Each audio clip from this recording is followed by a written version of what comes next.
At approximately 6:23 that morning, the Jackson County Sheriff's Office, along with the Iowa Division of Criminal Investigation, received a call reporting a shooting at the Maquoketa Cave State Park campground. Upon arrival, officers discovered 3 lifeless bodies at a campsite within the park. Welcome back to the channel. Today we delve into another chilling case, unraveling the grim details surrounding the tragedy at Maquoketa Cave State Park. The circumstances are nothing short of shocking. What could have driven someone to murder this family, and what fate awaits the only surviving son? Our hearts go out to all who knew and loved the victims of this devastating crime. Tyler Schmidt, aged 42, was the devoted husband of Sarah Schmidt, who was also 42. A Cedar Falls native, Tyler had deep roots in Iowa. His wife, Sarah, originally from Kansas City, Missouri, spent most of her childhood in St. Louis and had 3 siblings. Their paths crossed at Truman State University in Kirksville, Missouri, before they settled in Lawrence, Kansas. Tyler earned his living as an IT software engineer at Trevecca, a firm based in Kansas, while Sarah dedicated her time to work at the University of Kansas. Together, they raised their 2 children, 9-year-old Arlo Schmidt and 6-year-old Lula Schmidt. In 2018, the family relocated to Cedar Falls, where Sarah began her new role at the community library. They cherished the great outdoors, frequently indulging in hiking, festive Christmas traditions, and camping. It was a mere year and a half prior to this tragic incident that they had embraced camping as a family tradition, igniting a love for nature in their children. On that fateful day, the Schmidt family set out for another camping trip at Maquoketa Cave State Park. They pitched their tent on July 22nd, ready to enjoy the beauty of the park. However, as dawn broke before 6:30 a.m., a nightmare unfolded. In a horrific act of violence, an assailant brutally murdered 3 members of the Schmidt family while they slept, leaving only their young son, Arlo, to escape the carnage. Tyler Schmidt suffered multiple gunshot wounds and was stabbed to death. His wife, Sarah, also fell victim to the knife, while their daughter, Lula, was strangled and shot in a senseless attack. Anthony Orlando Sherwin, a 23-year-old from La Vista, Nebraska, emerged as the prime suspect in this brutal murder. Remarkably, he had been camping at the same park with his own family. His parents, Joe and Cecilia Sherwin, were just 75 yards away from the Schmidt family's campsite. In the chaos, young Arlo, the only survivor, fled the scene, crying out for help, where he encountered Sherwin's mother. In a desperate attempt to grasp the gravity of the situation, Cecilia Sherwin took Arlo's hand and hurried toward the camp entrance, where she would make a life-saving call to 911. "Jackson County 911, what is your emergency?" the dispatcher answered. "Marcus Tucker Caves." Arlo's voice trembled. "Okay, what's going on out there?" the dispatcher probed, sensing the urgency. "My sister was screaming," Arlo managed to convey. The dispatcher pressed further. "Were there any shots fired? What kind of weapon did he have?" Arlo's reply came through in a shaky whisper. "I think it was some kind of small gun." The dispatcher asked for her name. "Cecilia Sherwin," she responded, her voice steadying as she prepared to provide crucial information. The chaos of that fateful day began with a frantic call to the dispatcher. A woman, trembling with fear, recounted the harrowing moments as she fled with her son to safety. They dashed toward the entrance, convinced the shooter was hot on their heels. In the midst of this turmoil, the dispatcher sought to speak with the young boy to glean more about the horror he had witnessed. Arlo Schmidt, a young boy caught in the nightmare, recalled the dark moments in the tent where he had been sleeping with his family. As he awakened, he was met with the sight of a man clad in black, brandishing a weapon. The piercing screams of his sister echoed in his ears, followed by the deafening sound of gunfire as he bolted for safety. A chilling realization washed over him. He feared his family was gravely injured. The harrowing call to emergency services stretched on for 23 agonizing minutes. Just moments after the call ended, a park ranger arrived at the scene. Initial observations led investigators to conclude that the assailant had acted alone, with no accomplices connected to the tragic events.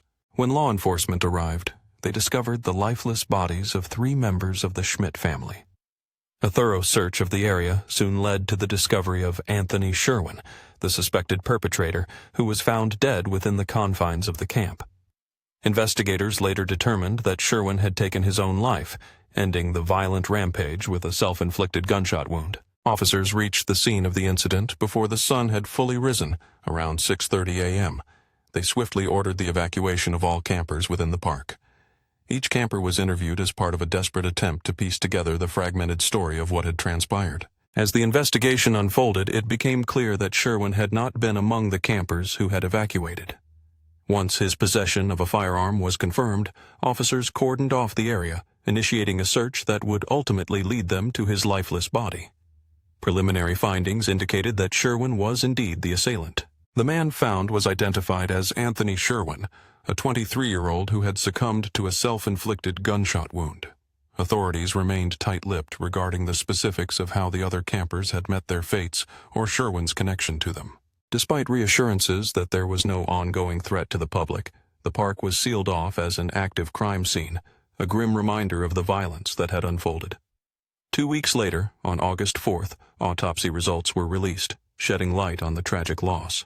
The police, however, remained reticent, refusing to answer key questions, such as whether the firearm recovered from Sherwin was the same weapon used in the murders.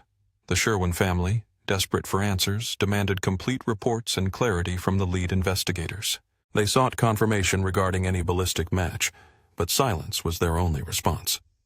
Debbie McClung, the Strategic Communications Bureau chief with the Iowa Department of Public Safety, conveyed that much of the information they sought remained classified. Officials could only share immediate facts and circumstances surrounding the incident. The Iowa Division of Criminal Investigation asserted that the evidence gathered from the day of the tragedy to the present was substantial enough to conclude that Sherwin had acted alone in committing the heinous acts. Despite the evidence, the Sherwin family remained unconvinced. Cecilia Sherwin, the mother of the accused, adamantly asserted that her son could not have been the killer. She maintained that his character, along with the evidence disclosed thus far, did not support the notion that her son was capable of such a horrific crime. In a heartbreaking revelation, a mother recounted her son Arlo's chilling observation that the perpetrator wore black clothing. Yet, on that fateful day, Arlo himself had been dressed in green shorts, a choice made from the few clean clothes available after their travels and camping. The sorrow etched on her face reflected the devastation they felt as parents upon learning of their son's tragic death. The thought of not bringing him home was a burden too heavy to bear. She described Arlo as kind, calm, and sensitive, a young man who excelled as a student.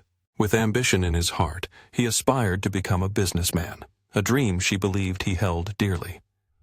She emphasized that her son was incapable of committing such a horrific act, and her heart ached for Arlo, often finding herself in deep thought about him. The Shermans took the grim step of independently obtaining an autopsy report for their son, only to find the results bewildering.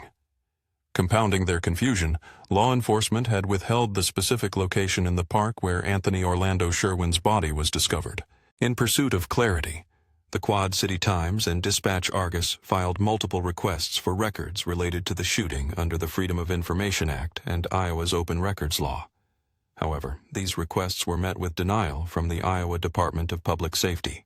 The newspapers sought vital information about the incident, hoping to shed light on the events that transpired. Despite their legal efforts to access documents designed to promote transparency, their attempts were met with silence. Cecilia Sherwin concluded that the Department of Public Safety was willfully ignoring their requests. Law enforcement officials could not confirm whether Anthony Sherwin had a criminal history, as there were no records of prior criminal activities. The online court records from Nebraska and Iowa revealed a clean slate for Sherwin, with no prior offenses to his name. The only record associated with him and law enforcement before this incident stemmed from July 2017, when he reported an insurance fraud attempt in Oklahoma. He later followed up with police to clarify that his insurance company had mistakenly issued a bill meant for someone else. This record, mundane in nature, was made available by the La Vista Police Department. To this day, no motive has been established for this violent act. Families of both the victims and the suspected perpetrator confirmed that their paths had never crossed prior to this tragedy. Mitch Mortvedt, the Iowa DCI Assistant Director, stated that no clear reason could be identified. He alluded to some hints investigators had uncovered regarding a possible motive, yet they remained tight-lipped, unwilling to disclose any information to the public. Local police officer Holden shared that, even 4 days after the shocking murder-suicide at Maquoketa Cave State Park, They had yet to uncover any rational motive, only grappling with the unimaginable emotions left in the aftermath. As investigators delved deeper into the chilling events, they found themselves on the cusp of final conclusions. Yet the answers they sought were shrouded in uncertainty, hinting at the grim reality that some truths may forever remain elusive. Mitch Mortvedt, an assistant director with Iowa's Division of Criminal Investigations, articulated a disconcerting possibility. There appeared to be no discernible reason for the tragedy, suggesting that it may have arisen from sheer randomness. In a startling assertion, Mortvedt noted that the alleged perpetrator, 23-year-old Anthony Orlando Sherwin, might not have known his victims at all. The horrific act could have been executed without any clear motive. So far, investigators had uncovered no evidence of interaction between Sherwin and the Schmidt family. There were no prior encounters that could have triggered such a devastating incident. Conversations with Sherwin's family and other campers yielded no insights. In light of the unfolding horror, the initial response was swift. The surrounding camps at the state park were evacuated. Beth Salek, the executive assistant of the Christian camp located a mile and a half from the Maquoketa Caves, explained that Fridays typically marked pickup days for campers. At precisely 9:11 a.m., local law enforcement notified camp directors of a violent murder incident at the state park, urging immediate evacuation. Plans quickly shifted, and staff informed the campers that they would be taking an unexpected trip to Little Bear Park. In Maquoketa, the staff skillfully created a sense of excitement as they loaded the campers onto the bus. They worked diligently to ensure that the children remained blissfully unaware of the unfolding chaos just a mile and a half away, all in an effort to stave off fear and panic. The heartbreaking news sent ripples of grief throughout the community, affecting family members, neighbors, and local residents. Mayor Rob Green took to Facebook to share the tragic incident, providing updates and information on upcoming funeral arrangements. Green reflected on his close acquaintance with Sarah Schmidt, noting her and her family as regular walkers in the Sartori Park neighborhood. He lamented that they had been scheduled to collaborate that week on a public library technology presentation, expressing his devastation over the loss. He conveyed that plans for services and memorials were being arranged. In a show of respect, the Cedar Falls Library would close on the Saturday following the tragedy, allowing the staff, who held Sarah dear, to grieve in peace. As the details of the homicide unfolded, Maggie Mulhausen, a regular patron of the Bluff Lake Catfish Farm restaurant, recounted her shock. She noted a palpable shift in the restaurant's atmosphere, a somber quietness that contrasted sharply with the lively environment they were accustomed to. On a fateful Saturday in July, the local mayor extended his heartfelt condolences to the Schmidt family, as well as to the many friends, neighbors, and co-workers who had loved and worked alongside Sarah. Together, they grappled with the weight of this horrific tragedy. In the aftermath of the shocking homicide, Maggie Mulhausen, a regular patron of the Bluff Lake Catfish Farm restaurant, recounted the palpable shift in atmosphere. The restaurant, which had been bustling with activity, fell eerily silent as patrons struggled to process the news. Typically a busy summer Friday, the restaurant's proximity to the park meant that both customers and staff frequently passed through it. As Maggie reflected on the day, she revealed that she had witnessed the harrowing incident unfold. Maggie lamented that the tragedy served as a stark reminder of the ongoing mental health crisis permeating the nation. She voiced her sorrow over the fact that such incidents continue to plague society, underscoring the sadness of the world we live in. On that fateful day, armed DNR conservation officers were deployed to monitor the area, as confirmed by DNR spokesperson Tammy Krausman. She announced that the park's eastern entrance would remain closed until July 28th, a necessary precaution in the wake of the tragedy. All camping reservations were also canceled and refunded that very afternoon. Iowa DNR Director Kayla Lyon publicly expressed her deep sorrow for the families impacted by this devastating event. Reporter Ashley Hinson took to Twitter to comment on the horrifying and senseless act of violence, extending her sympathies to the people of Iowa. She reassured the community that authorities would remain vigilant as the situation unfolded. The Cedar Falls community struggled to comprehend the tragic loss of 3 members of the Schmidt family, who fell victim to a senseless act of violence at Maquoketa Cave State Park. Only one young boy, Arlo, managed to survive. As the community mourned, hearts shattered, leaving lives forever altered. The community promised to carry on for Arlo, to love and support him through the heartache. A celebration of life ceremony was held to honor Sarah, Tyler, and their 6-year-old daughter, Lula. Their 9-year-old son, Arlo, stood as the sole survivor, surrounded by family members who shared their memories with those gathered. In a heartfelt statement, it was noted that the Schmidts cherished their time outdoors and valued family moments. Though Arlo was not present during the tragedy, Cedar Falls Mayor Rob Green expressed hope that future memories could bring him solace. Many officials echoed these sentiments across social media. Numerous officials conveyed their grief and offered reassurances of safety to the community in the wake of the tragedy.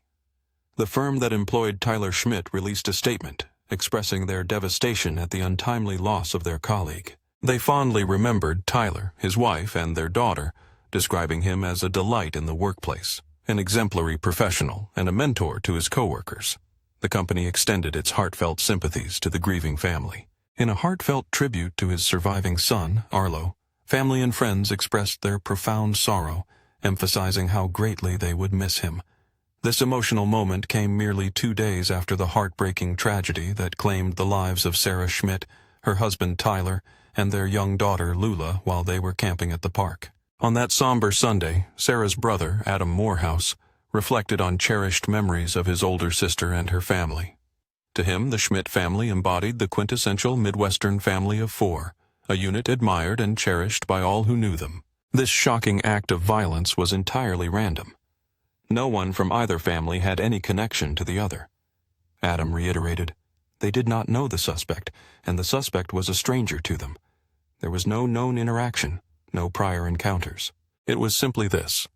An individual woke that fateful morning with a chilling intent, choosing to invade the sanctuary of a tent where his sister and her family were peacefully sleeping. Tragically, they never had a chance to awaken, Morehouse lamented. The Schmidt family was merely enjoying a well-deserved vacation at the park, indulging in their love for the outdoors, before they became victims of an unimaginable tragedy. They had taken up camping about 1.5 years prior, instantly bonding over the experience. For them, it was a cherished pastime. They reveled in the opportunity to be together as a family in nature's embrace. As the mayor had previously announced, the Cedar Falls community rallied together to organize a memorial event to honor the Schmidt family. This poignant gathering took place on Tuesday, August 2, 2022, from 5:30 p.m. to 7 p.m. at Overman Park. The park was designated for neighbors to come together in solidarity before the ceremony commenced. The mayor expressed that, while the occasion was far from festive, Tyler and Sarah would have cherished seeing their neighbors unite in remembrance. The event shared heartfelt stories about the Schmidt family and was live-streamed, allowing distant friends and family to witness the outpouring of love and support. Approximately 200 people attended the memorial, coming together to honor and grieve for the Schmidt family. In a fitting tribute, the Department of Natural Resources established a temporary memorial site at the entrance of Maquoketa Cave State Park in their memory. At the visitor center, the evening news featured the top story at 6:02. Remembering the family lost too soon. A celebration of life was held for the Schmidt family, brutally attacked at Maquoketa Cave State Park earlier that month. Tyler, Sarah, and their 6-year-old daughter, Lula Schmidt, were shot and killed by a gunman, while their son, Arlo, managed to escape the horror. The Schmidt family had called Cedar Falls home, where Sarah served as a dedicated librarian at the public library. They were deeply engaged in their community.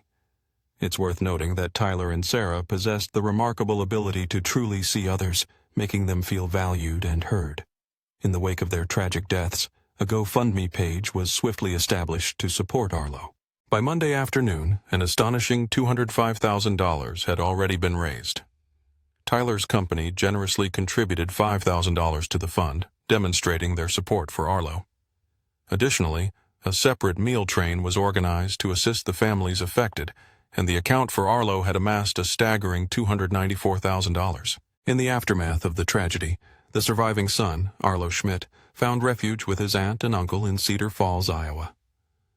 A year later, the park remains vibrant, with families returning to camp, unaware of the dark history that shadows the grounds.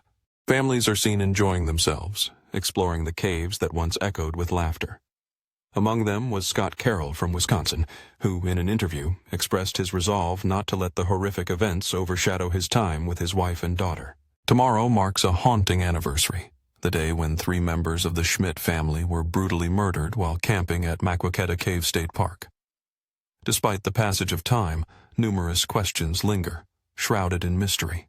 Tyler Schmidt, his wife Sarah, and their 6-year-old daughter Lula were discovered lifeless inside their tent at dawn. Meanwhile, their 9-year-old son, Arlo, miraculously escaped the attack. Authorities later located the body of 23-year-old Anthony Orlando Sherwin nearby, who had succumbed to a self-inflicted gunshot wound. Sherwin had been camping with his own family during the tragic night. The Iowa Division of Criminal Investigation concluded that Sherwin acted alone in the chilling execution of the Schmidt family. Yet the motive behind such a heinous act remains elusive, as investigators have withheld details about any potential connection between Sherwin and the victims. In a poignant reminder of a grieving mother's heart, Sherwin's mother proclaimed to reporters her disbelief in her son's involvement in the murders. The case has since been officially closed, with authorities stating a lack of substantial evidence to justify further inquiry. As we wrap up today's exploration of this tragic case, we invite you to ponder the complexities surrounding it. Do you believe Anthony Sherwin was indeed responsible for this horrific triple homicide? We welcome your thoughts and insights in the comments below. If you wish to delve deeper into more true crime narratives, please like this video, subscribe to our channel, and activate the notification bell. This will ensure you stay informed about our latest true crime stories. Thank you for joining us today, and we look forward to seeing you in our next episode.